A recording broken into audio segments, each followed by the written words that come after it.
প্রথম যখন মানুষ হয়েছে কীভাবে হয়েছে? কুন। তো ঠিক তেমন ঈসা আলাইহিস সালাম আল্লাহ সুবহানাহু ওয়া তাআলার কুন এই শব্দের ভিত্তিতেই আল্লাহ সুবহানাহু ওয়া তাআলা তাকে সৃষ্টি করেছে।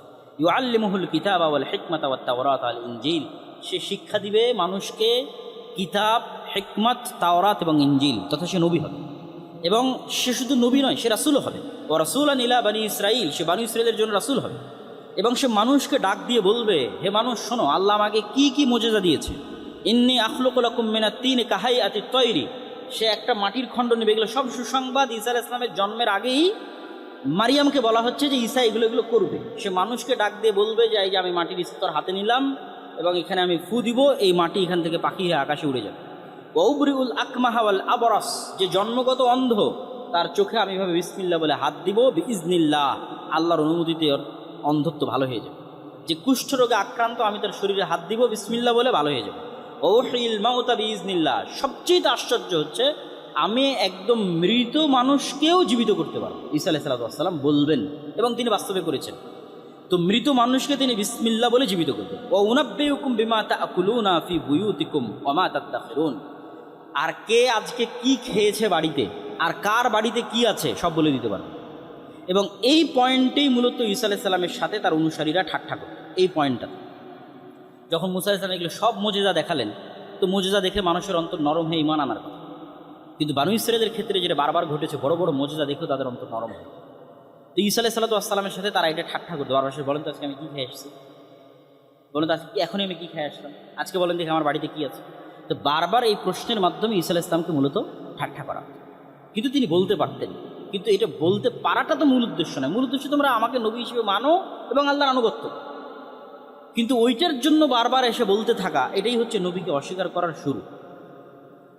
ওয়ামুসাদ্দিকাল লিমা বাইনা ইয়াদাইয়া মিনাত তাওরাতি ওয়া লিউহিল্লা লাকুম বা'দাল্লাযী হুররিমা আলাইকুম ওয়া জি'তুকুম বিআয়াতিন মির রাব্বিকুম ফাত্তাকুল্লাহা ওয়া আতিউন, আর আমি নতুন কোনো দাওয়াত নিয়ে আসিনি। মূসা আলাইহিস সালাম যে দাওয়াত দিয়ে গেছে তাওরাতের মাধ্যমে, ওইটাকেই সত্যায়ন করতে এসেছে। একই কথা মুহাম্মদ সাল্লাল্লাহু আলাইহি ওয়াসাল্লাম বলেছে, আমি নতুন কোনো দাওয়াত নিয়ে আসিনি। তোমাদের কাছে ঈসা আলাইহিস সালাম যে দাওয়াত দিয়ে গেছে ইনজিলে, মূসা যে দাওয়াত দিয়ে গেছে তাওরাতে, ওটাই নিয়ে এসেছে। এটাই ঈসা আলাইহিস সালাম বলতেছে যে আমি নতুন কোনো দাওয়াত নিয়ে আসিনি, তাওরাতে যেটা আছে ওটাই। ওয়ালিউহিল্লা লাকুম বা'দাল্লাযী হুররিমা আলাইকুম, তবে তোমাদের আমলের কারণে আল্লাহ কিছু কিছু জিনিস তোমাদের উপর হারাম করে দিয়েছে। ওই জিনিসগুলো আসলে হারাম হওয়ার যোগ্য নয় বা আল্লাহর বিধানে হারাম নয়, কিন্তু তোমাদের কারণে স্পেশালি হারাম করা হয়েছে। ওগুলো আমি কিছু কিছু তোমাদের জন্য হালাল করি, যেমন উটের গোস্ত, চর্বি, এগুলো বানু ইসরাঈলের জন্য শাস্তিস্বরূপ হারাম ছিল। ইন্না রব্বি ওয়া রাব্বুকুম ফা'বুদু হাদা সিরাতুম মুস্তাকিম, এটাও ঈসা আলাইহিস সালামের কথা। আমি আর তোমরা তোমাদের সবার প্রতিপালক আল্লাহ, অতএব ইবাদত হবে আল্লাহ। এটা কেন বলা হচ্ছে? এত এত মুজিজা থাকার পর ঈসা আলাইহিস সালাম কি ইবাদতের যোগ্য? অলৌকিক জন্ম থেকে শুরু, মায়ের কোলে কথা বললেন, অলৌকিকভাবে জন্ম নিলেন, তার মায়ের কাছে অলৌকিকভাবে খাবার আসতো, জীবিতকে মৃত করলেন, মাটি থেকে উড়ন্ত পাখি তৈরি করলেন, সবার অসুস্থতা ভালো করে দিলেন, পুরো জীবনটাই অলৌকিকতায় ভরপুর। আবার জীবিত অবস্থা আকাশে উঠে যাবে। তো এত অলৌকিকত্বের পরেও কি তিনি ইবাদতের যোগ্য? তখন উনি নিজেই বলছেন, ইন্নাল্লাহ রব্বি ওয়া রব্বুকুম, নিশ্চয় আল্লাহ আমার রব এবং তোমাদের রব, আমি আল্লাহরই বান্দা। অতএব তোমরা আমার নয়, আল্লাহরই ইবাদত। হাদা সিরাতুম মুস্তাকিম, আর এটাই হচ্ছে অতীত থেকে যুগ যুগ থেকে চলে আসা নবীদের দাওয়াত। একটা কথা, রব্বি ওয়া রব্বুকুম ফা'বুদুল্লাহ, সেটা তোমরা আল্লাহর ইবাদত। ফালাম্মা হাসসা ঈসা মিনহুমুল কুফরা ক্বালা মান আনসারি ইলাল্লাহ, এই যে বললাম যে তিনি এতগুলো মুজিজা দেখালেন, তো এই মুজিজা অন্যগুলো তো মোটামুটি মানুষের কাজে লাগে, কিন্তু ওই যে একটা মুজিজা যেটা মানুষ অপব্যবহার করা শুরু করলো, বলেন দেখি এখন কি খেয়ে আসলাম, বলেন দেখি আজকে আমার বাড়িতে কি আছে, এই আচরণে ঈসা ইসলাম কষ্ট পেলেন। এবং তিনি বুঝতে পারলেন যে মানুষ তার উপর ঈমান আনবে না, বরং কুফরি করবে, তাকে অস্বীকার করবে। তখন তিনি বললেন, একে তো মানুষ তার মাকে অপবাদ দিচ্ছে, ওই একটা অপবাদের বোঝা তো তার ব্রেনে মেন্টালি প্রেশার হিসেবে আছে, বাকি এত মুজিজা দেখার পরও মানুষ তার উপর ঈমান আনতেছে না। মান আনসারি ইলাল্লাহ, হে আমার জাতি বলো তোমাদের মধ্যে কে খালেসভাবে আমার সহযোগিতা করবে আল্লাহর সন্তুষ্টির জন্য। আনসারুল্লাহ, আল্লাহর সহযোগী হবে, আল্লাহর সন্তুষ্টির জন্য আমাকে সহযোগিতা করবে কে? ক্বাল আল হাওয়ারিয়ুনা, হাওয়ারিরা বলল যারা সাদা রঙের অধিকারী। শাব্দিক অর্থ হচ্ছে সাদা রঙের অধিকারী। কি সাদা রং? মুফাসসিরিন ইকরাম লিখেছেন তারা সাদা জামা পরতো এই কারণে, কেউ লিখেছেন তারা ধোপা ছিল, কাপড়কে ময়লা থেকে সাদা করতো এই কারণে, কেউ বলে লিখেছেন তাদের অন্তর সাদা ধবধবে ছিল, পরিষ্কার, নিষ্কলুষ হৃদয়, পবিত্র হৃদয়। তো 12 জন হাওয়ারি বলল, নাহনু আনসারুল্লাহ, আমরা আল্লাহর সন্তুষ্টির জন্য আপনার এই দিনের দাওয়াত কবুল করলাম, আপনার উপর ঈমান আনলাম, ওয়াশহাদ বিআন্না মুসলিমুন। যদিও প্রথম ঈমান এনেছে জাকারিয়া আলাইহিস সালাতু ওয়াস সালাম, প্রথম ঈমান এনেছে ইয়াহইয়া আলাইহিস সালাতু ওয়াস সালাম, এবং ইয়াহইয়া এবং ঈসা আলাইহিস সালাতু ওয়াস সালাম তারা একই সাথেই তৎকালীন পৃথিবীতে দাওয়াতি কাজ করত। 2-3-4 বছরের ছোট বড়। ইয়াহইয়া আলাইহিস সালাতু ওয়াস সালাম 3-4 বছরের বড়, আর ঈসা আলাইহিস সালাতু ওয়াস সালাম 3-4 বছরের ছোট। ওয়ামাকারু ওয়ামাকারাল্লাহ ওয়াল্লাহু খায়রুল মাকিরিন। ইহুদিরাও ষড়যন্ত্র করলো, আর আল্লাহও তাদের বিরুদ্ধে পাল্টা ষড়যন্ত্র করলো। আর আল্লাহর যদি পাল্টা ষড়যন্ত্র করেন সেটাকে আর কেউ বাধা দিতে পারে।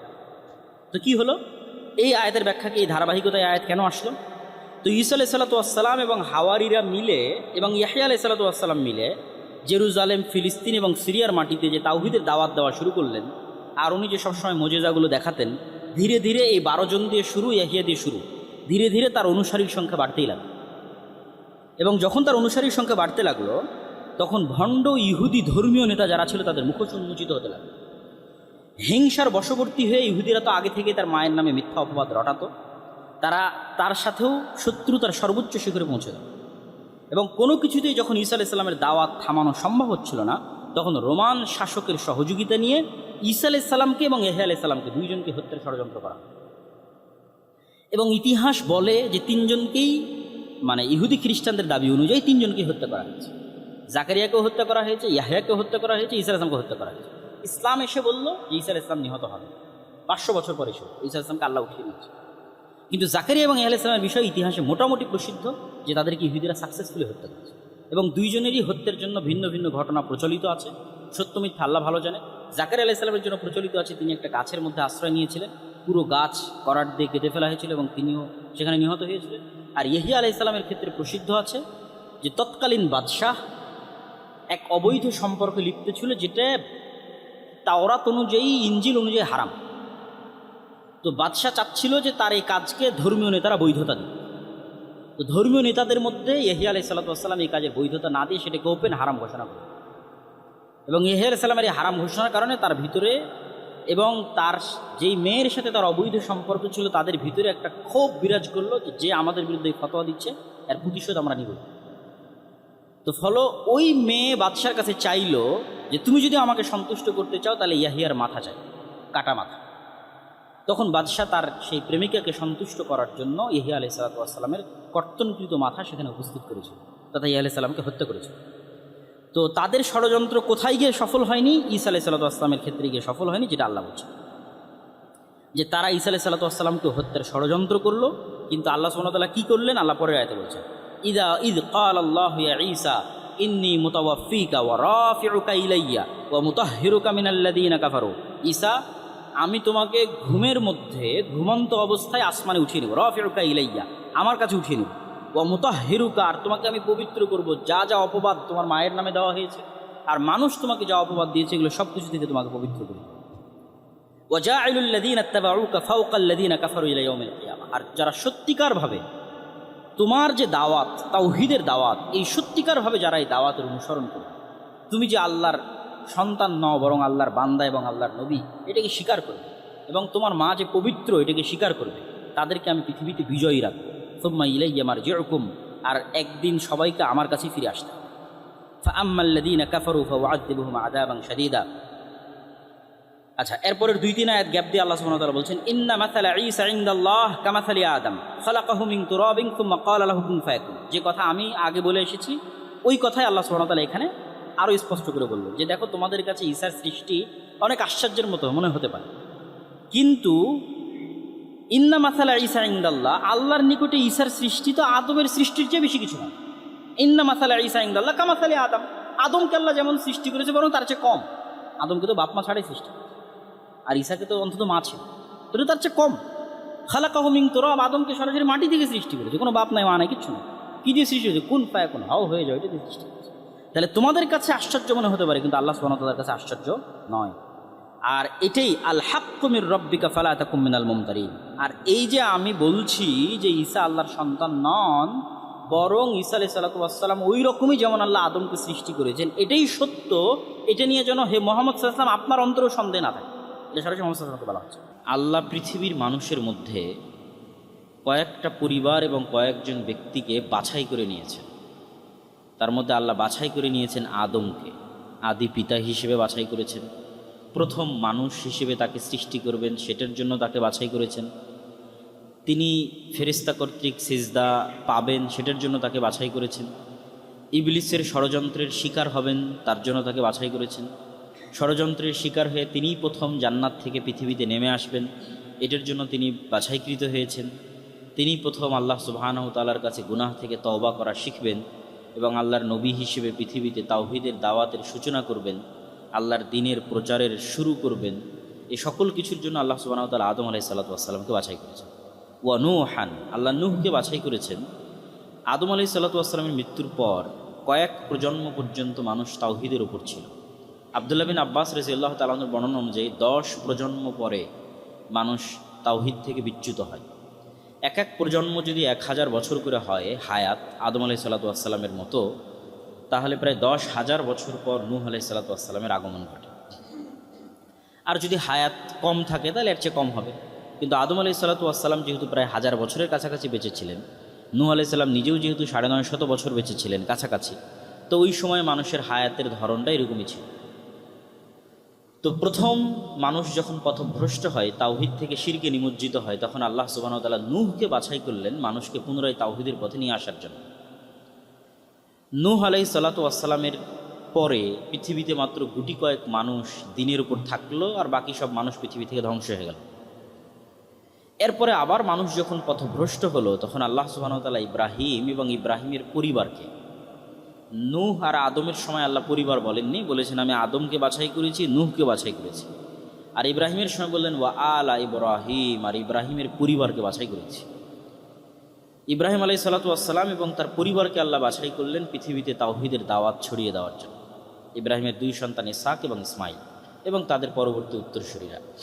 তারপর আল্লাহ বলছেন ওয়া আলা ইমরান, যেটা আজকে আমাদের আলোচ্য বিষয়বস্তু, যেই নামে পবিত্র কোরআনের 2য় সূরা, যে আমি ইমরানের পরিবারকে বাছাই করলাম।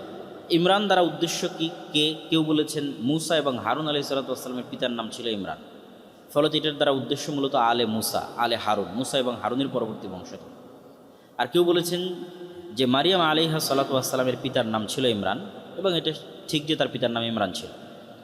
এবং আল্লাহ সুবহানাহু ওয়া তাআলা মারিয়ামের মাকে ইমরাআত ইমরান, ইমরানের স্ত্রী বলে সম্বোধন করেছেন, ফলত তার বংশধর, তথা সে, তার স্ত্রী, তার কন্যা, তার কন্যার সন্তান, এবং এমনকি ইমরানের স্ত্রীর বোন, ইমরানের স্ত্রীর আপন বোন হচ্ছে জাকারিয়া আলাইহিস সালাতু ওয়াস সালামের স্ত্রী। তাহলে ইয়াহইয়া আলাইহিস সালাতু ওয়াস সালাম এবং ঈসা আলাইহিস সালাতু ওয়াস সালাম হচ্ছেন খালাতো ভাই। তো এই পুরো পরিবার আলে ইমরান। তো আল্লাহ সুবহানাহু ওয়া তাআলা তাদেরকে বাছাই করলেন পৃথিবীতে তাওহীদের দাওয়াত, আল্লাহর বিধান, আল্লাহর দ্বীন ছড়িয়ে দেওয়ার জন্য, আলাল আলামিন, সারা পৃথিবীর মানুষের। যুররিয়াতাম বা'দুহা মিন বা'দ আল্লাহু সামিউন আলিম, আর এরা কেউ বিচ্ছিন্ন নয়, সবাই কারো না কারো বংশধর, তথা কোনো না কোনোভাবে আলে ইমরানও আদম আলাইহিস সালাতু ওয়াস সালামের বংশধর, কোনো না কোনোভাবে আলে ইব্রাহিমও নূহ আলাইহিস সালাতু ওয়াস সালামের বংশধর। তাই একজন আর একজনের বংশধর হওয়ার দ্বারা প্রমাণিত হয় যে তারা সবাই আদমের সন্তান, কেউ আল্লাহর সন্তান নয়, নবী যত বড়ই হোক। এটা বলে আল্লাহ সুবহানাহু ওয়া তাআলা এই মেসেজটা এখানে পরিষ্কার করে দিলেন শুরুতেই, যে যুররিয়াতাম বা'দুহা মিন বা'দ, সবাই একজন আরেকজনের বংশধর, তথা সবাই আদমের সন্তান। আল্লাহু সামিউন আলিম, আল্লাহ শোনেন এবং জানেন। আল্লাহ কি শোনেন? এই জায়গায় আল্লাহর শোনার গুণ উল্লেখ করার মহত্ব কি? এখানে আল্লাহর শোনার গুণ উল্লেখ করার মহত্ব হচ্ছে আল্লাহ মানুষের দোয়া শোনেন, এবং এখনই আল্লাহ ধারাবাহিক কয়েকটা দোয়ার কথা উল্লেখ করবেন যেগুলো তিনি শুনেছেন, এখনই উল্লেখ করবে কোরআনে। তাহলে আল্লাহ দোয়া শোনেন, সামিউদ দোয়া, মানুষের দোয়া শোনেন। আলিম, তিনি জানেন। এই জায়গায় জানা বলা দ্বারা উদ্দেশ্য কি? এই জায়গায় জানা বলা দ্বারা উদ্দেশ্য আল্লাহ জানেন খুব ভালোভাবে কাকে কখন নবী করতে হবে, কোন পরিবার থেকে নবী বাছাই করতে হবে, এবং কাকে কিভাবে কখন নবুয়তের দায়িত্ব দিতে হবে। এই বিষয়ে আল্লাহ সুবহানাহু ওয়া তাআলা খুব ভালো জানেন, ভালো জ্ঞান রাখেন। তারপরে আয়াতে আল্লাহ সুবহানাহু ওয়া তাআলা বলছেন ইয ক্বালাত ইমরাআতু ইমরান রাব্বি ইন্নী নাযারতু লাকা মা ফি বাতনি মুহাররারা। এখানে একজন রাসূলের মায়ের জন্মের ঘটনা বর্ণনা করা হচ্ছে। কার মুখ দিয়ে বর্ণনা করা হচ্ছে? একজন রাসূলের নানির মুখ দিয়ে বর্ণনা করা হচ্ছে। রাসূল হচ্ছে ঈসা আলাইহিস সালাম। এখনও তার জন্মের ঘটনা শুরু হয়নি। যেহেতু তার জন্মের ঘটনাটা পৃথিবীর ইতিহাসের অন্যতম ব্যতিক্রম ঘটনা, তাই ভূমিকা স্বরূপ আল্লাহ তার পূর্বে অনেকগুলো ঘটনা বলে নিচ্ছেন। ভূমিকা স্বরূপ ঈসা আলাইহিস সালামের ঘটনা বলাই মূল উদ্দেশ্য, কিন্তু ঈসা আলাইহিস সালামের ঘটনা পৃথিবীর এত ব্যতিক্রম ঘটনা যে ওটার প্রতি বিশ্বাস তৈরি করার জন্য প্রেক্ষাপট লাগে, এবং এই প্রেক্ষাপট ওই যুগের মানুষের জন্য দরকার ছিল। এত বড় ঘটনা ওই যুগের মানুষ দেখবে, তার আগে কিছু ঘটনা লাগে। তো তার আগে ঘটনা শুরু হচ্ছে ঈসা আলাইহিস সালামের নানি ইমরানের স্ত্রী, মারিয়ামের মা, ঈসা আলাইহিস সালামের নানি। ইয ক্বালাত ইমরাতু ইমরান, মা, একজন নবীর মা কিভাবে জন্ম হচ্ছে আগে সেটা বলা হচ্ছে, তারপরে নবীর জন্ম। ইয ক্বালাত ইমরাতু ইমরান রব্বি ইন্নী নাযারতু লাকা মা ফি বাতনি মুহাররারা, যখন ইমরানের স্ত্রী তথা ঈসা আলাইহিস সালামের নানি মারিয়ামের মা বললেন, হে আল্লাহ, আমার পেটে যা আছে তা তোমার রাস্তায় মুহাররার করে দিলাম। মুহাররার মানে দুনিয়াবী সকল কাজ থেকে মুক্ত করে শুধু তোমার এবং তোমার দ্বীনের কাজ করবে, এই জন্য ওয়াকফ করে দিলাম। যেমন মানুষ নিজের সম্পত্তি আল্লাহর রাস্তায় ওয়াকফ করে দেয়, ঠিক নিজের সন্তানকে আল্লাহর রাস্তায় ওয়াকফ করে দিল। মুহাররার, স্বাধীন করে দিলাম। কি থেকে স্বাধীন করে দিলাম? আমার নিজের কাজ থেকে, দুনিয়ার কাজ থেকে, সব কাজ থেকে। বড় হয়ে আমাকে দেখতে হবে, আমাকে খাওয়াতে হবে, রুজি রুটি ইনকাম করতে হবে, এগুলো না। দুনিয়াবী সকল কিছু থেকে মুক্ত করে দিলাম তোমার রাস্তার জন্য। ফাতাকাব্বাল মিন্নি, অতএব আপনি আমার এই যে আমার সন্তানকে যে আমার পেটে এসেছে আপনার রাস্তার জন্য ওয়াকফ করে দিলাম, এই ওয়াকফ করাটাকে আপনি কবুল করেন। তো শুধু আল্লাহ সুবহানাহু ওয়া তাআলার কাছে চাইলেই এবং আল্লাহর রাস্তায় ওয়াকফ করে দিলেই বা কোনো নিয়ত করলেই ক্ষান্ত হয়ে যাওয়া উচিত নয়, বরং ওইটা যেন আল্লাহ কবুল করে তার জন্য দোয়াও করা উচিত, যেমন উনি করতেছে। উনি তো এই পর্যন্ত বলেই থামতে পারেন যে আল্লাহ, আমার পেটের সন্তান তোমার রাস্তা দিয়ে দেন। তারপরে বাক্য কি? ফাতাকাব্বাল মিন্নি, আপনি আমার থেকে এটা কবুল করেন। কেন আল্লাহ সুবহানাহু ওয়া তাআলা কবুল না করলে তার এই মানত কোনো কাজে আসবে না। তিনি যে উদ্দেশ্যে মানত করতেছেন কবুল হওয়া লাগবে। ইন্নাকা আনতাস সামিউল আলিম, আবারও একই কথা যে আপনি জানেন এবং আপনি শোনেন। তো কি শোনেন? ওই যে বললাম আল্লাহ দোয়া শোনেন, তো দোয়া কয়েকটা আসবে যে আল্লাহ শুনতেছেন, তার মধ্যে এটা একটা। ঈসা আলাইহিস সালামের নানি দোয়া করতেছে, এটা আল্লাহ শুনতেছেন, সেটা একটা। আলিম, আর আপনি সব কিছু জানেন যে আমি কোন নিয়াতে, সঠিক নিয়াতে করছি না লোক দেখানোর নিয়াতে করতেছি, সব জানেন আপনি। তো যেহেতু আমার অন্তরের অবস্থা আপনি জানেন, অতএব আমার এই মানতকে আপনি কবুল করেন। এখানে আরও একটা জিনিস শুরুতেই বলে রাখি যে আল্লাহ সুবহানাহু ওয়া তাআলা একজন নবীর জন্মের ঘটনা পবিত্র কোরআনে বর্ণনা করছেন। তার নানির থেকে শুরু করেছেন, তারপরে তার মায়ের জন্ম হবে, মায়ের জন্মের ঘটনা বলবেন, তারপরে তার জন্মের ঘটনা বলবেন। তো এগুলো একটাও কিন্তু সরাসরি কোনো কিতাবের ওহী নয়, কেন এগুলো তো মানুষের জীবনের ঘটনা। এটা তাওরাত নয়, এটা ইঞ্জিল নয়। তাওরাত এবং ইঞ্জিল কি? যেখানে নামাজের কথা থাকবে, কালামের কথা থাকবে, দোয়া দরুদ শিখানো থাকবে। এটা তো একটা মানুষের জীবনে যে ঘটনা ঘটতেছে সেটা, এটা মানুষ কীভাবে জন্ম নিচ্ছে তার ঘটনা। তো একটা মানুষের জন্মের ঘটনাই মূলত তার হাদিস বা তার সিরাত, তার ইতিহাস। তাহলে যেখানে আল্লাহ সুবহানাহু ওয়া তাআলা পবিত্র কোরআনে আয়াত নির্ধারণ করছেন বিভিন্ন জনের জন্মের ঘটনা বর্ণনা করতে, এখান থেকে আমাদের শিক্ষা নেওয়া উচিত যে আল্লাহ সুবহানাহু ওয়া তাআলা কোরআনের আয়াতের অংশ করেছেন অতীতের নবীদের হাদিসকে, অতীতের নবীদের ইতিহাসকে।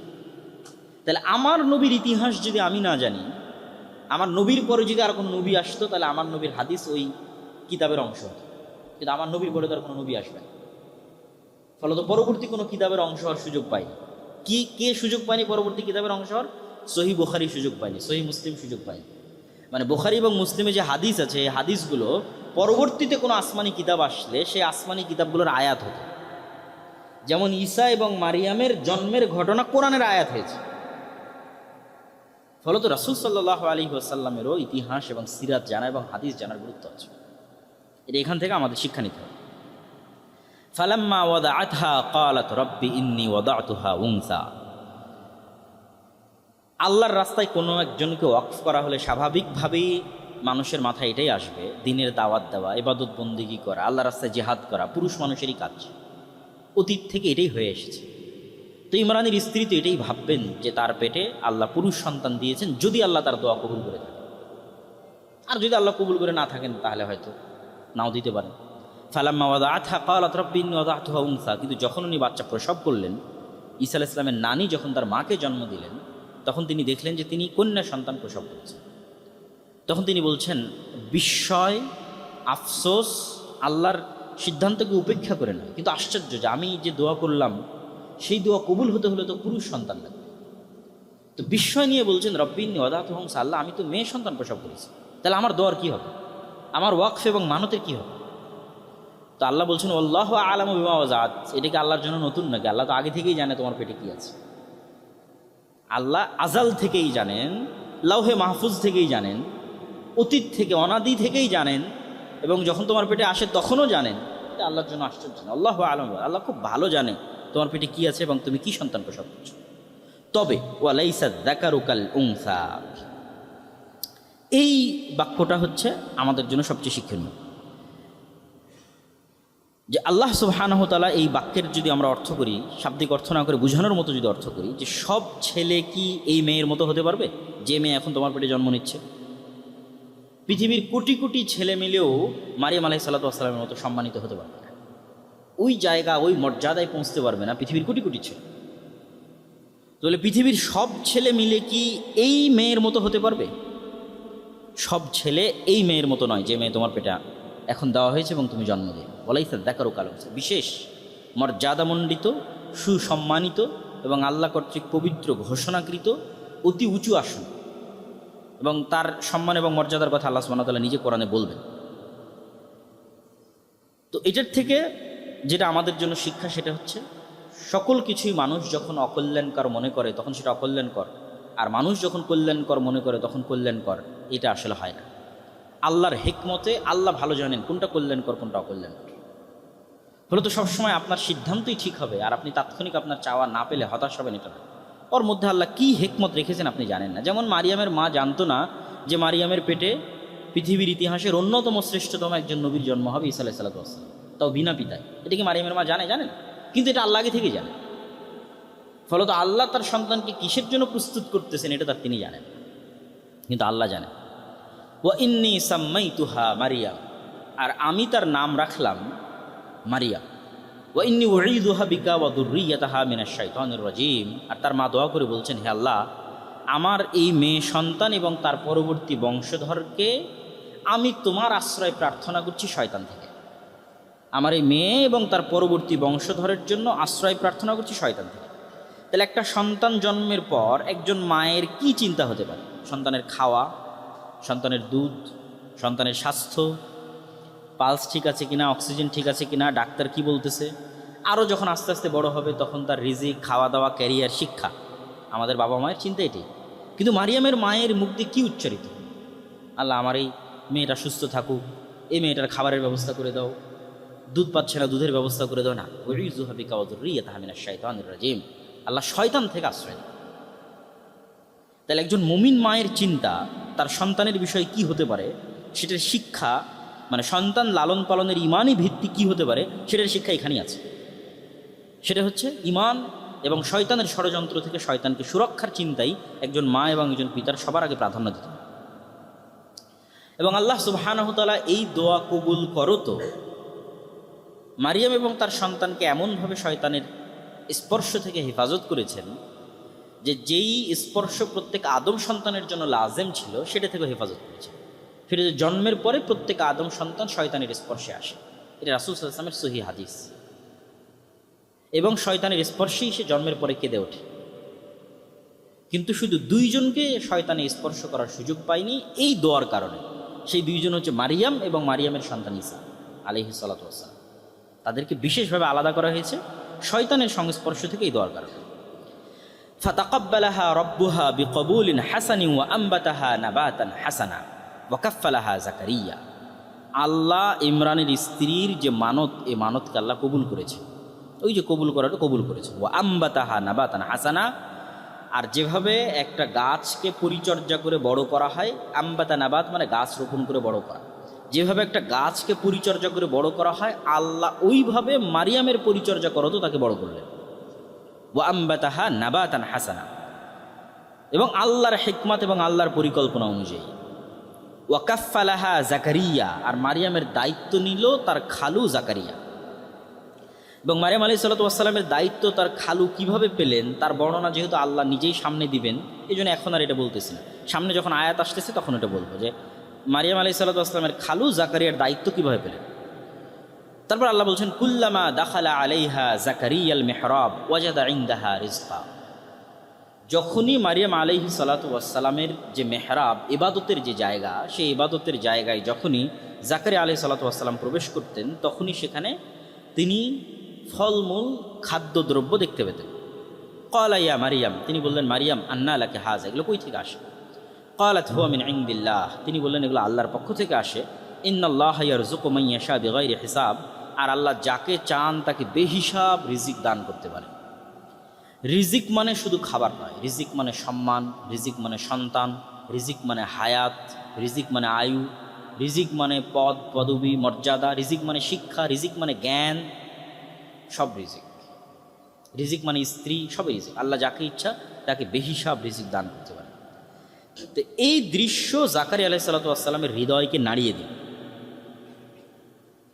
যারা জাকারিয়া আলাইহিস সালাম দেখলেন যে আল্লাহ নিয়মের বাইরেও কিছু করে থাকেন, হিসাবের বাইরেও রিজিক দিয়ে থাকেন, মানুষের চোখে অসম্ভব দরজাকেও আল্লাহ খুলে দিয়ে থাকেন।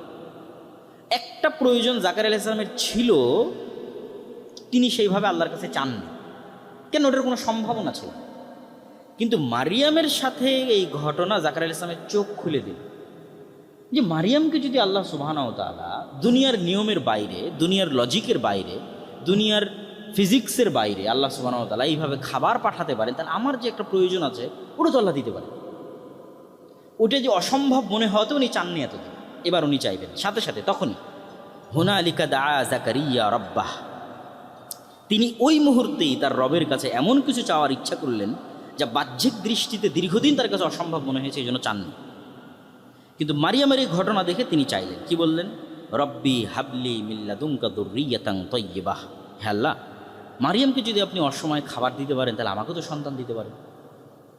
দীর্ঘদিন থেকে এটা আমার চাওয়া ছিল, কিন্তু চাওয়ার সাহস করি কেন? অসম্ভব। কেন অসম্ভব? ওটা তিনি নিজেই ব্যাখ্যা করবেন। ইন্নাকা সামিউদ দুআ, আর আপনি তো দোয়া শুনেন।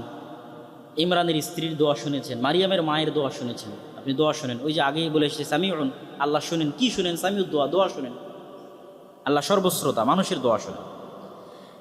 এখানে এই আয়াত থেকে দুটো পয়েন্ট আমাদের বের করতে হবে। একটা পয়েন্ট হচ্ছে আল্লাহ যখনই কাউকে সন্তান দেওয়া বা সন্তান চাওয়ার কথা উল্লেখ করেছেন, তখন তার যে গুণের কথা বলেছেন সেটা ওয়াহাবা ইয়াহিবু, ওয়াহাব। আল্লাহ সুবহানাহু তাআলা দয়ালু, ওয়াহাব মানেও আল্লাহ দয়ালু, আল্লাহ দেন। রহমান মানেও দয়ালু, রহিম মানেও দয়ালু। কিন্তু ওয়াহাবের যেটা দেওয়া সেটা হচ্ছে না চাইতেই, অথবা বিনিময় ছাড়াই, অথবা অসম্ভব কিছু, অথবা সে হকদার নয়, অথবা সে যোগ্য নয়, তারপরও আল্লাহ সুবহানাহু ওয়া তাআলা নিজের দয়ায় দিয়ে দেন, এটাকে বলে ওয়াহাব। হ্যাঁ, আপনি দিতে পারেন, আমাকে দেন। আর একটা কি এখান থেকে? তয়্যিবাহ, পবিত্র বংশধর দেন। তিনি তো শুধু সন্তান চাইতে পারতেন, কিন্তু তিনি চাইলেন পবিত্র বংশধর, পবিত্র সন্তান।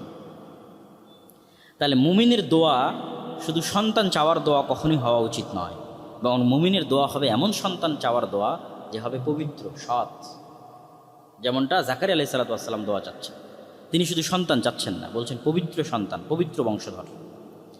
ফানাদাতহুল মালাইকাতু ওয়া হুয়া কায়িমুন ইউসাল্লি ফিল মিহরাব। জাকারিয়া আলাইহিস সালাতু ওয়াস সালাম ইনস্ট্যান্ট এই দৃশ্য দেখে ইনস্ট্যান্ট দোয়া করলেন। এবার ইমিডিয়েট সাথে সাথেই আল্লাহ সুবহানাহু ওয়া তাআলা ফেরেশতা দিয়ে তাকে উত্তর দিচ্ছেন। যখন তিনি তার সালাত শেষই করেননি, তিনি সালাতে দাঁড়িয়ে দোয়া করতেছেন, সালাত শেষই করেননি, তখনই ফেরেশতা তাকে ডাক দিয়ে বলছে ইন্নাল্লাহা ইউবাশশিরুকা বিয়াহইয়া মুসাদ্দিকাম বিকালিমাতিন মিনাল্লাহ ওয়া সাইয়্যিদান ওয়া হাসূরান ওয়া নাবিয়্যাম মিনাস সালিহিন। আল্লাহ তোমাকে সুসংবাদ দিচ্ছে একটা সন্তানের, তার নামও আল্লাহ বলে দিচ্ছে। এবং আমরা যখন সূরা মারিয়ামের অনুবাদ করব তখন এটার সাথে আরও কিছু তথ্য যুক্ত হবে। আল্লাহ সুবহানাহু তাআলা একটা সন্তানের সুসংবাদ দিচ্ছে, তার নামও বলে দিচ্ছে, তার নাম হবে ইয়াহইয়া। তার গুণ কি হবে? এক, মুসাদ্দিকাম বিকালিমাতিন মিনাল্লাহ, অচিরেই আল্লাহর একটা কালিমা আসবে, সেই কালিমাকে সে সত্যায়ন করবে। আল্লাহর কালিমা হচ্ছে ঈসা আলাইহিস সালাতু ওয়াস সালাম। আল্লাহর এই কালিমার উপর প্রথম ঈমান আনয়নকারী হচ্ছে ইয়াহইয়া আলাইহিস সালাতু ওয়াস সালাম। মানে মারিয়ামের পবিত্রতা এবং মারিয়ামের সন্তানের নবুয়তের উপর প্রথম ঈমান আনয়নকারী ইয়াহইয়া। এটা আল্লাহ আগেই বলে দিচ্ছেন। সে মুসাদ্দিকাম বিকালিমাতিন মিনাল্লাহ, আল্লাহর একটা কালেমা অচিরেই আসবে, সেই কালেমার সে সত্যায়নকারী। ওয়া সাইয়্যিদান, সে নেতা হবে। ওয়া হাসুরান, হাসুর মানে ধৈর্যশীল, ধৈর্যের সর্বোচ্চ চূড়ায় পৌঁছলে হাসুর বলা হয়। ধৈর্যের সর্বোচ্চ চূড়া কি হতে পারে, সেটা হচ্ছে হাসদ। এবং এত সর্বোচ্চ ধৈর্য যে বিভিন্ন ইতিহাস গ্রন্থে, তাফসির গ্রন্থে, বাইবেল, তাওরাত, বিভিন্ন সব জায়গায় বর্ণিত হয়েছে যে ইয়াহইয়া আলাইহিস সালাতু ওয়াস সালামের সর্বোচ্চ ধৈর্য ধারণের স্তরে তিনি যেটা পৌঁছেছিলেন, তার একটা স্তর হচ্ছে মানুষের যৌন কামনার উপর ধৈর্য ধারণ। ফলত তার কখনো কোনো স্ত্রী গ্রহণ বা নারী সংস্পর্শ গ্রহণের কখনো প্রয়োজনই হয়নি। তিনি ধৈর্যের এত সর্বোচ্চ স্তরে পৌঁছে গেছিলেন। ওয়া নাবিয়্যাম মিনাস সালিহিন, তিনি সর্বোচ্চ স্তরের ধৈর্য ধারণকারী হবেন, নবী হবেন, সৎ কর্মশীল বান্দাদের অন্তর্ভুক্ত হবেন। এতগুলো গুণ আল্লাহ সুবহানাহু ওয়া তাআলা ইয়াহইয়ার জন্য বললেন। কোন ইয়াহইয়া? যে জাকারিয়া এখন মারিয়ামের খালু, যিনি এখন তার সন্তানের জন্য দোয়া করছেন, তার যে সন্তান হবে তার গুণ বলছেন। তা আল্লাহ সুবহানাহু ওয়া তাআলার এই ভবিষ্যৎবাণী শোনার পর জাকারিয়া আলাইহিস সালাতু ওয়াস সালাম বিশ্বাস করতেন যে আল্লাহ তাকে চাইলে সন্তান দিতে পারে, কিন্তু সত্যি সত্যি আল্লাহ তাকে সন্তান দিয়ে দিবেন এত বড় আশা উনি করেননি। আর এত দ্রুত আল্লাহ তার দোয়া কবুল করবেন, এটা যেন মেঘ না চাইতে বৃষ্টির মতো। তাই তিনি আনন্দের আতিশয্যে বিস্ময়ে আল্লাহকে বলছেন, রব্বি আন্না ইয়াকুনু লি গোলাম, অস্বীকার করে নয়, বিস্ময় যে আল্লাহ আমার কেমনে সন্তান হতে পারে। অকাদ বালাগানিয়াল কিবার, আমি তো বৃদ্ধ হয়ে গেছি। ওয়ামরাআতি আকির, আমার স্ত্রী বন্ধ্যা। সন্তান হওয়ার কোনো দুনিয়াবি লজিক নাই। পৃথিবীতে সন্তান প্রজননের যে নিয়ম, সেই নিয়মের মধ্যে আমার এবং আমার স্ত্রীর সাধ্য নাই। ক্বালা কাযালিকা আল্লাহু ইয়াফআলু মা ইয়াশা, আল্লাহ বললেন যে আল্লাহ এভাবেই যা ইচ্ছা তাই সৃষ্টি করতে পারেন। পৃথিবীতে সন্তান প্রজননের নিয়মও আল্লাহর সৃষ্টি, আর এই সন্তান প্রজননের নিয়মের বাইরেই আল্লাহ সবার আগে আদমকে সৃষ্টি করেছে, আর এই সন্তান প্রজননের নিয়মের বাইরেই আল্লাহ আদমের স্ত্রী হাওয়াকে সৃষ্টি করেছে। তাহলে আল্লাহর জন্য নিয়ম নয়, কেন নিয়ম তো আল্লাহই তৈরি করেছে। ওয়া কাযালিকা আল্লাহু ইয়াফআলু মা ইয়াশা। আর এই ঘটনাই পরবর্তীতে ঈসা আলাইহিস সালাতু ওয়াস সালামের অলৌকিক জন্মের উপর ঈমান আনার জন্য জাকারিয়া এবং ইয়াহইয়াকে সহযোগিতা করে। আমি বললাম না যে এতগুলো ঘটনা বর্ণনা হচ্ছে একটা প্রেক্ষাপট তৈরি করার জন্য, কেন সবচেয়ে ভয়ঙ্কর ঘটনা তো সামনে আসতেছে, সেটার প্রেক্ষাপট তৈরি হচ্ছে। প্রথম প্রেক্ষাপট হচ্ছে মারিয়ামের নিজেরই জন্ম। তারপরের প্রেক্ষাপট কি? মারিয়ামের কাছে অসময়ে খাদ্য আসতেছে। তারপরের প্রেক্ষাপট কি? জাকারিয়া দোয়া করলেন, সাথে সাথে দোয়া কবুল হয়ে গেল। জাকারিয়া নিজে বৃদ্ধ, তার স্ত্রী বন্ধ্যা, তারপরও তাদের সন্তান হবে। এগুলোর দ্বারা একটা প্রেক্ষাপট তৈরি হচ্ছে যেন এরা অন্তত ঈমান আনয়ন করতে পারে যখন ঈসা আলাইহিস সালামের জন্ম হবে। এবং যখন ঈসা আলাইহিস সালামের জন্ম হবে তখন এনারাই প্রথম ঈমান আনয়ন করবেন, জাকারিয়া এবং ইয়াহইয়া। কেন? অলরেডি তারা এক্সপ্লোর করেছে যে আল্লাহ পারে, তার নিজের জীবনে এক্সপ্লোর করেছে। ক্বালা রাব্বি জাআললি আয়া, হে আল্লাহ এত বড় ব্যতিক্রম ঘটনা ঘটবে, এর একটা নিদর্শন দেন। বিশ্বাস হচ্ছে না। কেমনে বিশ্বাস করবো যে কখন আমার স্ত্রী গর্ভধারণ হচ্ছে? ক্বালা আয়াতুকা আল্লা তুকাল্লিমান নাসা সালাসা, তোমার জন্য নিদর্শন হচ্ছে, চিহ্ন হচ্ছে, টানা 3 দিন তোমার মুখ বন্ধ থাকবে, কোনো কথাই মুখ দিয়ে বের হবে না। শুধু কি বের হবে?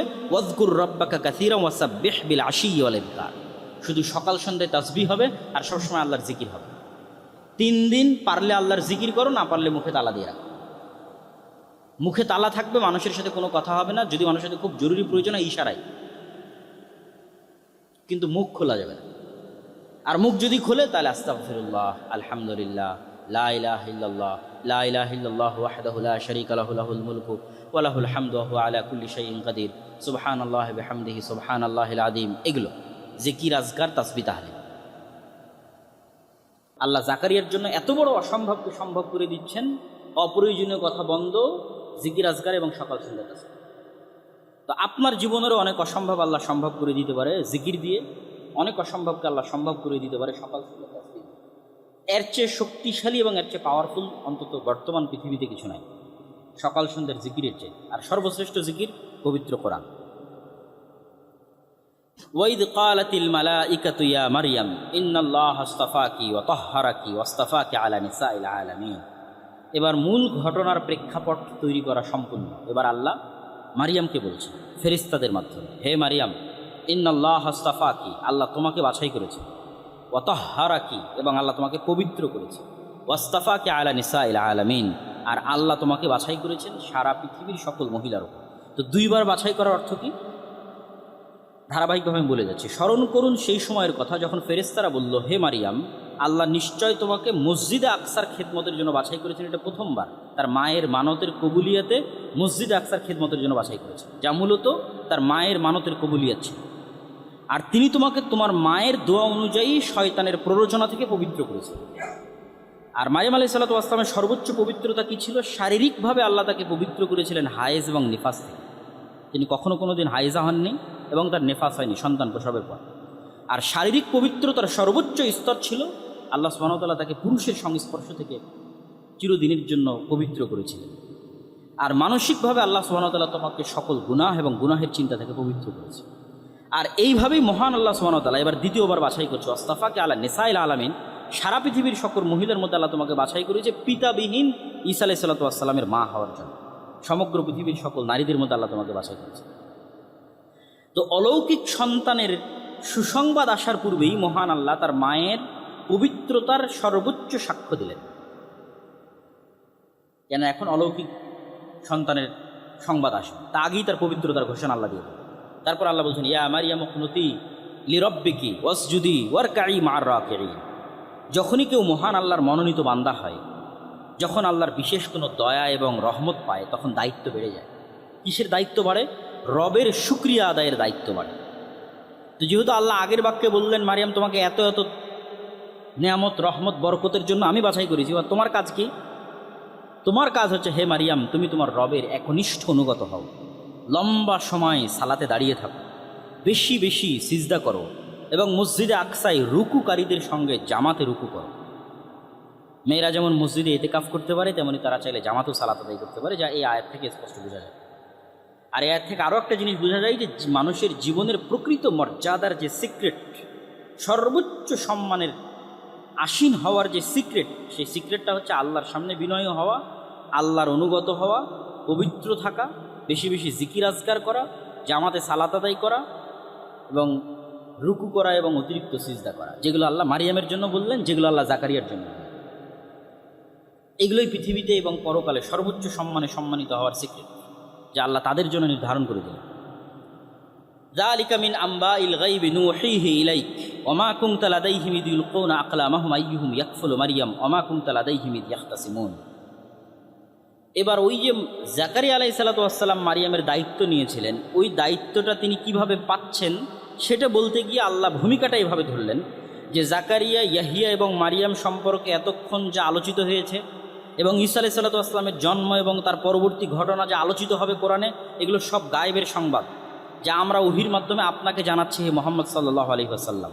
হে মুহাম্মদ সাল্লাল্লাহু আলাইহি ওয়াসাল্লাম, এই ঘটনাগুলোর সময় আপনি সেখানে উপস্থিত ছিলেন না। আবার আপনি নিজে জেরুজালেম বা ফিলিস্তিনের বাসিন্দাও নন যে মানুষের মুখে মুখে শুনবেন, বরং আপনি জেরুজালেম থেকে 1000 কিলোমিটার দূরে মক্কার অধিবাসী। আর আপনি পড়ালেখাও জানেন না যে কোনো কিতাব অধ্যয়ন করে মানুষের সামনে এগুলো বলবেন। আর মক্কায় কোনো আহলে কিতাব বসবাস করতো না, মানে কোনো ইহুদি খ্রিস্টান বসবাস করতো না যে তাদের থেকে শুনে আপনি এটা বলবেন।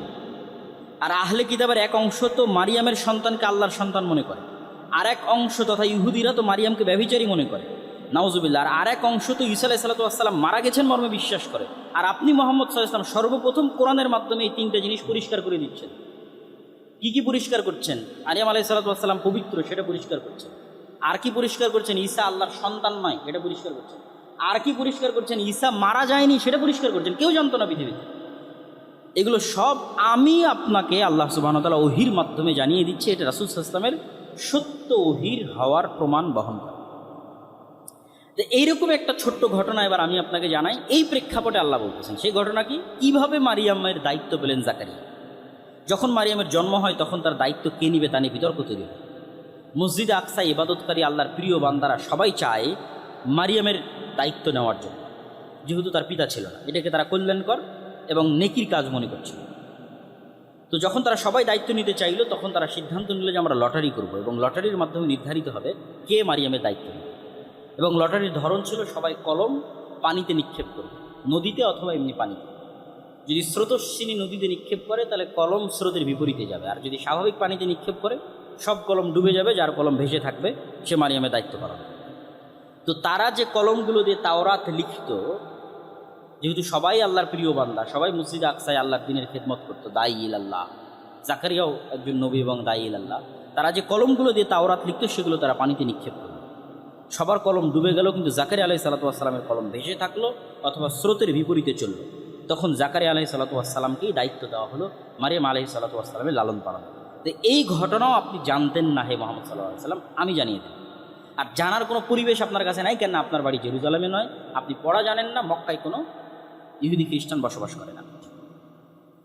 ইয ক্বালাতিল মালাইকাতু ইয়া মারইয়াম ইন্নাল্লাহা ইউবাশশিরুকি বিকালিমাতিন মিনহু ইসমুহুল মাসীহু ঈসা ইবনু মারইয়াম ওয়াজিহান ফিদ দুনিয়া ওয়াল আখিরাহ ওয়া মিনাল মুকাররাবিন। এবার এতক্ষণ যাবৎ মূল ঘটনা বলার জন্য যে ভূমিকা আল্লাহ প্রস্তুত করলেন, সেই সবচেয়ে ভয়ঙ্কর ব্যতিক্রম ঘটনা বলার সময় চলে এসেছে। মারিয়ামকে মায়ের মানতের মাধ্যমে কবুল করা হয়ে গেছে।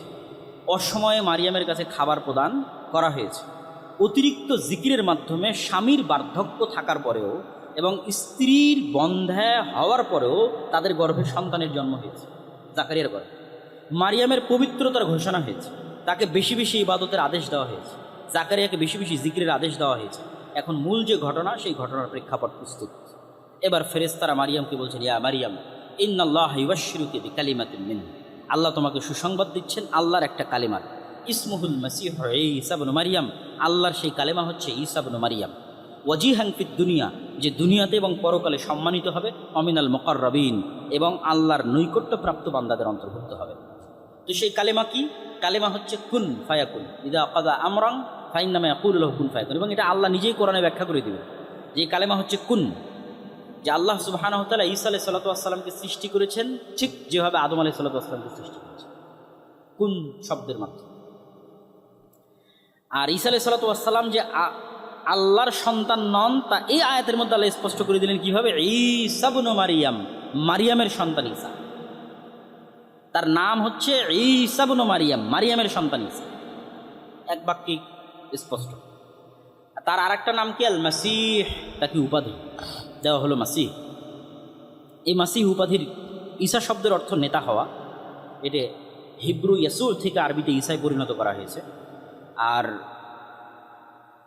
মাসীহ শব্দের অর্থ নিয়ে মুফাসসিরিন কিরামের মধ্যে অনেক ব্যাখ্যা আছে। কেউ বলেছে যে আল্লাহ তাকে যেই মুজিজাগুলো দিয়েছিলেন, যেটা আল্লাহ নিজেই সামনে বলবেন, এগুলো গায়ে হাত লাগানোর মাধ্যমে করতে হতো। প্রত্যেকটা মুজিজার বহিঃপ্রকাশ হাতের স্পর্শের মাধ্যমে হতো। তা হাতের স্পর্শের মাধ্যমে যেহেতু হতো, তো এটার থেকে মাসাহা ইয়ামসাহু, স্পর্শ করা, স্পর্শকারী অথবা স্পর্শকৃত অথবা মুছে দেওয়া। সেক্ষেত্রে পৃথিবী থেকে সকল বাতিলকে মুছে দেওয়া অর্থ ব্যবহৃত ধরেছে অনেকেই, যেটা কিয়ামতের পূর্ব মুহূর্তে তিনি করবেন। ওয়া ইউকাল্লিমুন নাসা ফিল মাহদি ওয়া কাহলা ওয়া মিনাস সালিহিন, তিনি মানুষের সাথে যখন তোমার কোলে থাকবে তখনও কথা বলবে তোমার পবিত্রতার সাক্ষ্য দিয়ে, আর যখন বার্ধক্য বয়সে পৌঁছে যাবে তখনও কথা বলবে। তো বার্ধক্য বয়সে পৌঁছার আগেই তো তিনি পৃথিবী থেকে বিদায় নিয়েছেন, এটা যখন তিনি দ্বিতীয়বার ফেরত আসবেন তখন কথা বলবেন। অমিনাস সালিহিন, আর সে তার পূর্বে চলে যাওয়া ইব্রাহিম, ইসহাক, ইসমাইল, মুসা, দাউদ, সুলাইমানের মতো আল্লাহর নেককার বান্দাদের অন্তর্ভুক্ত হয়। সুসংবাদ যত বড়ই হোক, এই সুসংবাদ দেওয়া হচ্ছে একজন কুমারী মেয়েকে। বাহ্যিক দৃষ্টিতে তার কাছে এটা মাথায় আকাশ ভেঙে পড়া। তাই এত বড় সুসংবাদ পেয়েও, অনেক বড় সুসংবাদ, আল্লাহ অনেক কিছু বললেন, তোমাকে একজন সন্তান দিচ্ছে, ঈসা দিচ্ছে, এই অনেক কিছু হবে, কিন্তু বলা তো হচ্ছে একজন কুমারী মেয়ে। তো এটা সুসংবাদের চেয়ে তার মাথায় তো আকাশ ভেঙে পড়ার মতো। তখন তিনি বিস্ময়ের সাথে বললেন, ক্বালাত রাব্বি আন্না ইয়াকুলু লি ওয়ালাদ, হে আল্লাহ, কীভাবে আমার সন্তান হতে পারে? ওয়ালাম ইয়ামসাসনি বাশার, আমাকে এখন পর্যন্ত কোনো পুরুষ স্পর্শ করেনি। ক্বালা কাযালিকা আল্লাহু ইয়াখলুকু মা ইয়াশা, আল্লাহ এভাবেই যা ইচ্ছা তাই সৃষ্টি করতে পারে। এবং আল্লাহ সুবহানাহু তাআলা পৃথিবীতে আরও অসংখ্য প্রাণীর মধ্যে পুরুষের সংস্পর্শ ছাড়া সৃষ্টির উদাহরণ রেখে দিয়েছে। যেমন বর্তমান বিজ্ঞান প্রমাণ করে যে সাপ, টিকটিকি, হাঙ্গর, মাছ এবং বিভিন্ন পোকামাকড়ের অনেক প্রজাতি আছে, এবং উদ্ভিদ জগতেরও এমনও গাছপালা আছে যেগুলো পুরুষের সংস্পর্শ ছাড়াই, পরাগায়ন ছাড়াই নতুন গাছ, নতুন সাপ, নতুন টিকটিকি তাদের জন্ম হয়ে যেতে পারে। এই বিজ্ঞান দ্বারা প্রমাণিত।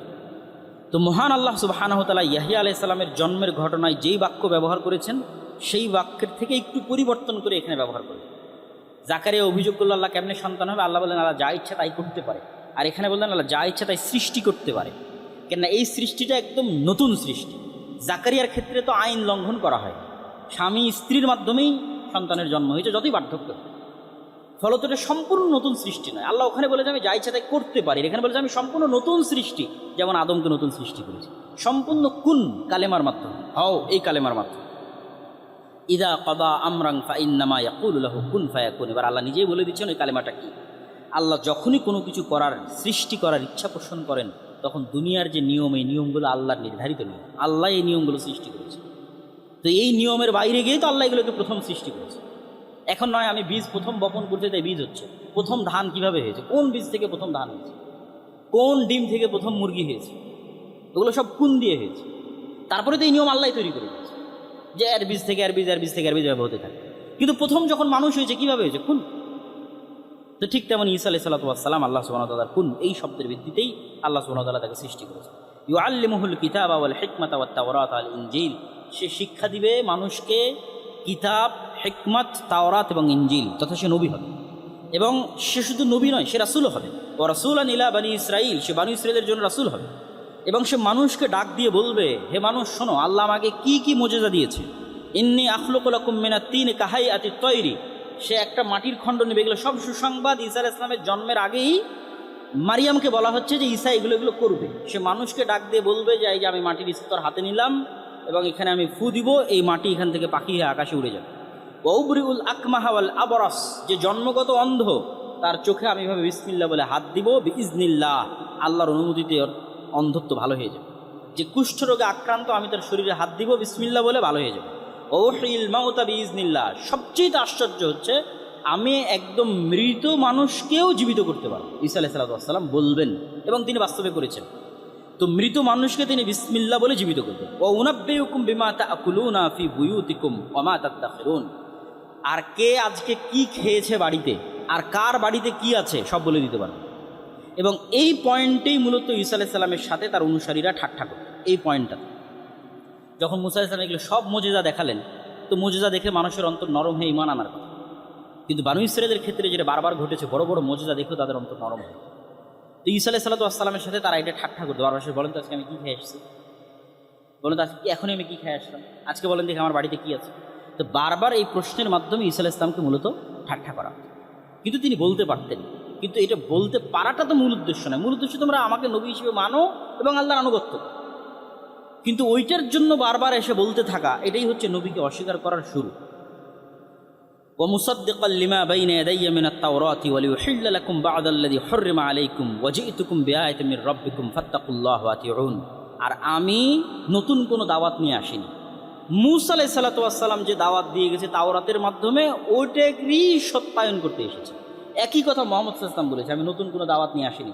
তোমাদের কাছে ঈসা আলাইহিস সালাম যে দাওয়াত দিয়ে গেছে ইনজিলে, মূসা যে দাওয়াত দিয়ে গেছে তাওরাতে, ওটাই নিয়ে এসেছে। এটাই ঈসা আলাইহিস সালাম বলতেছে যে আমি নতুন কোনো দাওয়াত নিয়ে আসিনি, তাওরাতে যেটা আছে ওটাই।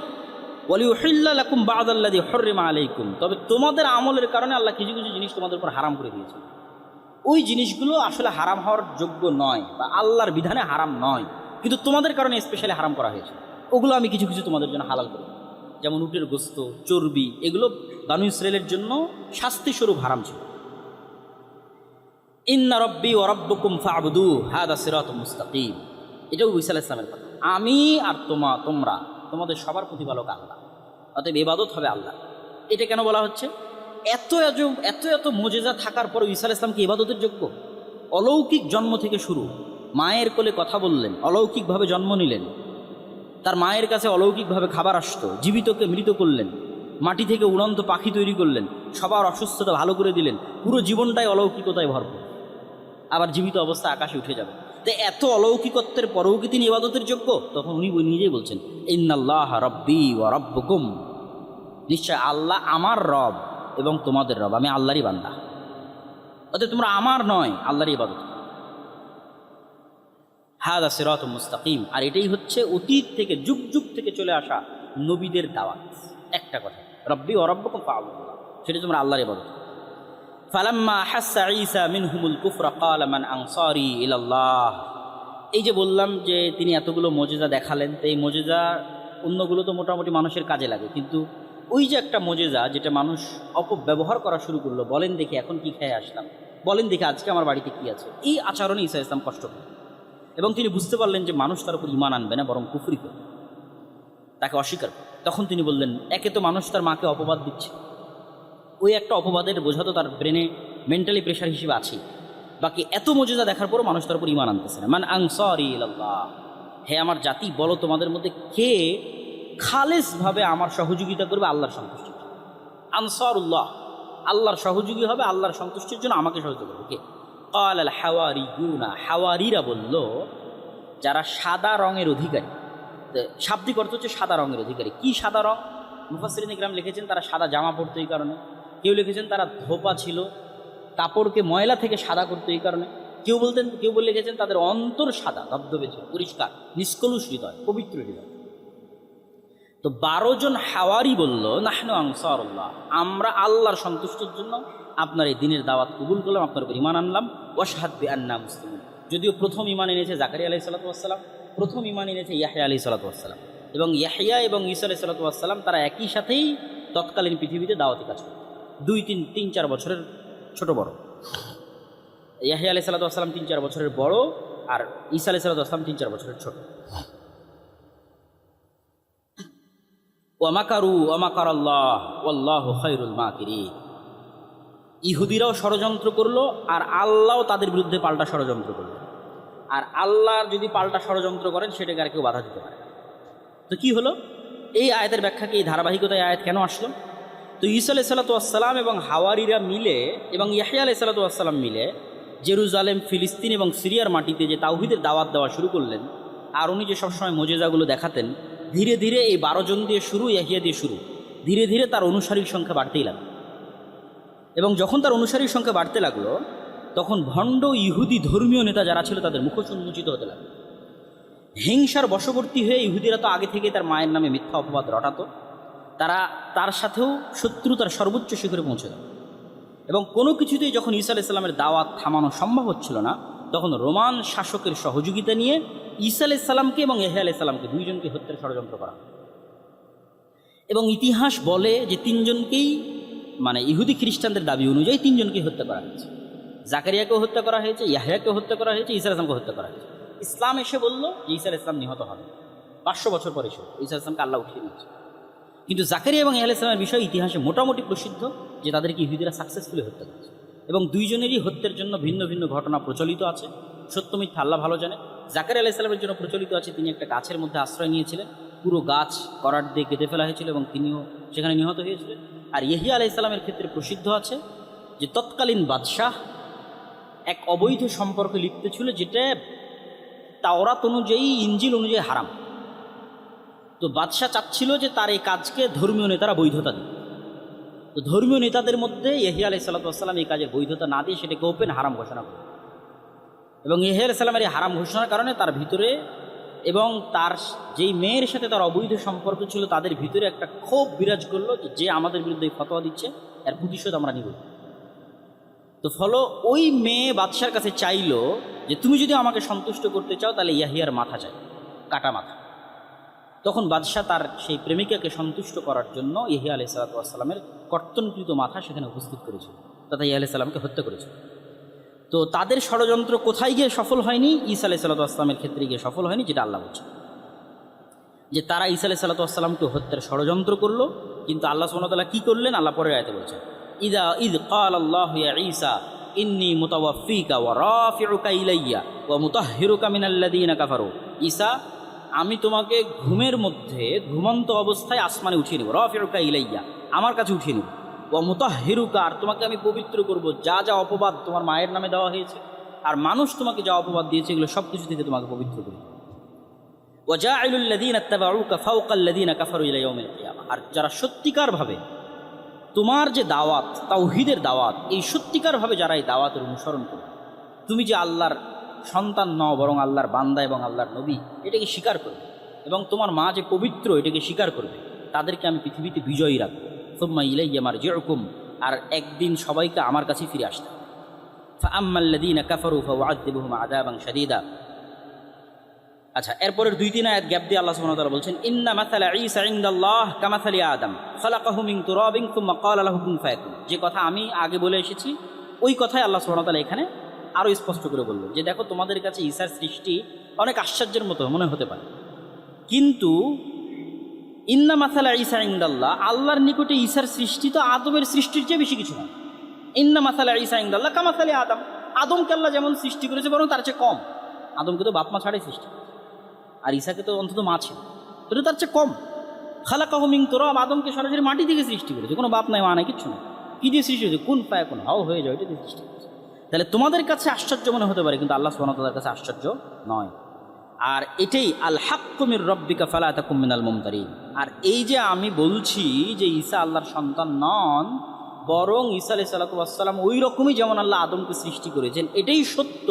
এটা নিয়ে যেন হে মুহাম্মদ সাল্লাল্লাহু আলাইহি ওয়াসাল্লাম আপনার অন্তরেও সন্দেহ না থাকে, এটা সরাসরি মুহাম্মদ সাল্লাল্লাহু আলাইহি ওয়াসাল্লামকে বলা হচ্ছে। আর যদি মানুষ আপনার সাথে এটা নিয়ে বেশি তর্ক বিতর্ক করে, খ্রিস্টানরা পরের আয়াতে ফামান হাজ্জাকা ফীহি মিন বাদি মা জাআকা মিনাল ইলম, এই সত্য কথা বলে দেওয়ার পরেও যদি খ্রিস্টানরা আপনার সাথে বেশি তর্ক বিতর্ক করে, এই আয়াত তখন অবতীর্ণ হচ্ছিল যখন নাজরান থেকে একদল খ্রিস্টান আসছে এবং তারা ঈসা আলাইহিস সালামের জন্ম সম্পর্কে এবং ঈসা আলাইহিস সালাম সম্পর্কে ইসলামের আকীদা কি সেটা জানতে চায়। তো যদি এরপরও বেশি তর্ক বিতর্ক করে, তাহলে আপনি ওপেন চ্যালেঞ্জে চলে যান। চ্যালেঞ্জ কীভাবে দিবেন? নাদউ আবনাআনা ওয়া আবনাআকুম, এই খ্রিস্টানরা আসো, তোমাদের ছেলে মেয়ে, তোমাদের বাড়ির স্ত্রী পুত্র সব, ওনিসাআনা ওয়া নিসাআকুম, আমাদের ছেলে মেয়ে আর আমাদের বাড়ির স্ত্রী পুত্র সব। কোথায় যাব? আমরা খোলা মাঠে যাব। সুম্মা নাবতাহিল ফানাজআল লা'নাতাল্লাহি আলাল কাযিবিন, তারপর আমরা মুবাহালা করবো যে কে সত্য, ঈসা আল্লাহর সন্তান না ঈসা আল্লাহর বান্দা। আমি মুহাম্মদ বলছি ঈসা আল্লাহর বান্দা, যেমন আদমকে সৃষ্টি করেছে ঈসা আলাইহিস সালাম। আর তোমরা যদি বলো ঈসা আল্লাহর সন্তান, তাহলে চলো আল্লাহর অভিশাপ মিথ্যুকদের উপর বর্ষিত। তো আল্লাহ সুবহানাহু ওয়া তাআলা বলতে বলতে বলতে বলতে এই সর্বোচ্চ যে চ্যালেঞ্জ সেটাও জানিয়ে দিলেন মুহাম্মদ সাল্লাল্লাহু আলাইহি ওয়াসাল্লামের মাধ্যমে। এবার এই আয়াত যখন আল্লাহ অবতীর্ণ করলেন, তখন নাজরানের প্রতিনিধি দল নবম হিজরিতে মুহাম্মদ সাল্লাল্লাহু আলাইহি ওয়াসাল্লামের কাছে মদিনাতেই আছে। মুহাম্মদ সাল্লাল্লাহু আলাইহি ওয়াসাল্লাম আলীকে বললেন, ফাতেমাকে বললেন, আর যারা ছিল সবাইকে বললেন চলো বের হই, আল্লাহ আদেশ দিয়েছে মুবাহালার জন্য। এবং তাদেরকেও বললেন যে চলো তোমরাও তোমাদের ছেলে মেয়ে স্ত্রী পুত্র নিয়ে চলো আমরা মুবাহালা। তখন নাজরানের খ্রিস্টানরা পরস্পর পরামর্শ করলো যে পৃথিবীতে যদি সত্য নবীর বিরুদ্ধে দাঁড়ানো হয় এবং সত্য নবীর দোয়া অভিশাপ হিসেবে যদি ফিরে আসে, তাহলে ওই জাতির ধ্বংস ছাড়ার কোনো রাস্তা নেই। তো যদি মুহাম্মদ সত্য নবী হয়, আর যদি মুহাম্মাদের দোয়া রব্বুল আলামিনের কাছে সত্য হিসেবে আমাদের উপর অভিশাপ হিসেবে ফিরে আসে, তাহলে আমাদের ধ্বংস ছাড়া কোনো রাস্তা নেই, তাদের মোবাহালা করার দরকার। তখন তারা আর মুহাম্মদ সাল্লাল্লাহু আলাইহি ওয়াসাল্লামের সাথে মোবাহালায় অংশগ্রহণ করেন। ইন্না হাযা লাহুল কাসাসুল হক ওয়া মা মিন ইলাহিন ইল্লাল্লাহ ওয়া ইন্নাল্লাহা লাহুল আজিজুল হাকীম। আর এতক্ষণ যে কিসসা আমরা বললাম, এগুলো সত্য ঘটনা। আল্লাহ সুবহানাহু ওয়া তাআলা ব্যতীত কোনো ইলাহ নেই, আর তিনি আজিজ পরাক্রমশালী, যা ইচ্ছা তাই করতে পারেন। আর হাকিম, তিনি প্রজ্ঞাময়, কখন কোনটা কীভাবে করতে হবে খুব ভালোভাবে জানেন। তা আমাদের সময় সংক্ষিপ্ত, এই জন্য আমরা সূরা মারিয়ামের যে অংশটুকু বাকি থাকলো মারিয়াম আলাইহিস সালাম সম্পর্কে, সেটা বলতে পারলাম না। তবে একটা কথা না বললেই, আজকের বক্তব্যের মধ্যে একটা কথা প্রাসঙ্গিক, যেটা না বললেই নয়, সেটা বলে শেষ করব। এই পুরো ঘটনা থেকে আমরা কি শিখলাম? এই পুরো ঘটনা থেকে আমরা ইয়াহইয়া আলাইহিস সালামের জন্ম, জাকারিয়া আলাইহিস সালামের, তারপরে হচ্ছে মারিয়ামের জন্ম, তারপর আলাইহিস সালামের সন্তান ঈসা আলাইহিস সালামের জন্ম, সবগুলো থেকে যেটা শেখা গেল সেটা হচ্ছে মানুষের সম্মান এবং মর্যাদা, জিকির আজকার, সকাল সন্ধ্যার তাসবিহ, সালাত। এবং ওই সূরা মারিয়াম যদি তেলাওয়াত করতাম, ওখানেও দেখতেন যে ঈসা আলাইহিস সালাম কী বলছেন। এবং আল্লাহর নবীর একটা হাদিস আছে যে একদিন জাকারিয়া এবং ইয়াহইয়া আলাইহিস সালাম মসজিদে আকসায় সব বানু ইসরায়েলকে ডাক দিয়ে বললেন তোমাদের জন্য 5টা উপদেশ, এবং ওখানেও সালাত এবং জিকির আজকারের কথা আছে এবং জাকাতের কথা আছে। যেগুলো বিস্তারিত আজকে বলতে পারলাম না। তবে একটা জরুরি কথা যেটা বলতেই হবে, যে এই যে চলমান যে বিশ্বকাপ, এবং এই বিশ্বকাপে মানুষের বিভিন্ন প্লেয়ারের প্রতি যে ভালোবাসা, এটা নিয়ে চিন্তা করতেছিলাম, যেহেতু এটা নিয়ে ইদানিং অনেক আলোচনা সমালোচনা হচ্ছে। এটার উপর 3-4টা আয়াত সূরা বাকারা থেকে আপনাদের সামনে একটু পড়ে শোনা এবং পড়ে শুনে বক্তব্য শেষ করব। যে অনেকে এরকমও লিখেছে যে সে যদি মেসির সাথে জাহান্নামে থাকা লাগে তবুও সে খুশি, নাউযুবিল্লাহি মিন যালিক। তো আল্লাহ সুবহানাহু ওয়া তাআলা কি বলছেন কোরআন মাজিদে? ওয়া মিনান নাসি মান ইয়াত্তাখিযু মিন দুনিল্লাহ, মানুষের মধ্যে এমনও মানুষ আছে যারা আল্লাহ ব্যতীত অন্য কাউকে এত বেশি ভালোবাসে যতটা আসলে আল্লাহকে ভালোবাসা উচিত। সূরা বাকারা 164 থেকে 167 নম্বর আয়াত হুবহু অনুবাদ করব, যে মানুষের মধ্যে এমনও মানুষ আছে যারা আল্লাহ ব্যতীত অন্য কাউকে এত ভালোবাসে কাহুব্বিল্লাহ, যেটা আসলে আল্লাহকে ভালোবাসা উচিত। ওয়াল্লাযীনা আমানু আশাদ্দু হুব্বান লিল্লাহ, আর যারা ঈমান আনয়ন করেছে তারা সবচেয়ে বেশি ভালোবাসে রব্বুল আলামিনকে, আল্লাহকে। ওয়ালাউ ইয়ারাল্লাযীনা যালামু ইয ইয়ারাউনাল আযাবা আন্নাল কুওয়াতা লিল্লাহি জামিআ, যেই দিন আল্লাহর আযাব নেমে আসবে পৃথিবীতে অথবা কিয়ামতের মাঠে, সেই দিন এই সমস্ত জালেম, পাপাচারী, পাপিষ্ঠরা দেখতে পাবে যে আন্নাল কুওয়াতা লিল্লাহি জামিআ, সব ক্ষমতার মালিক আল্লাহ।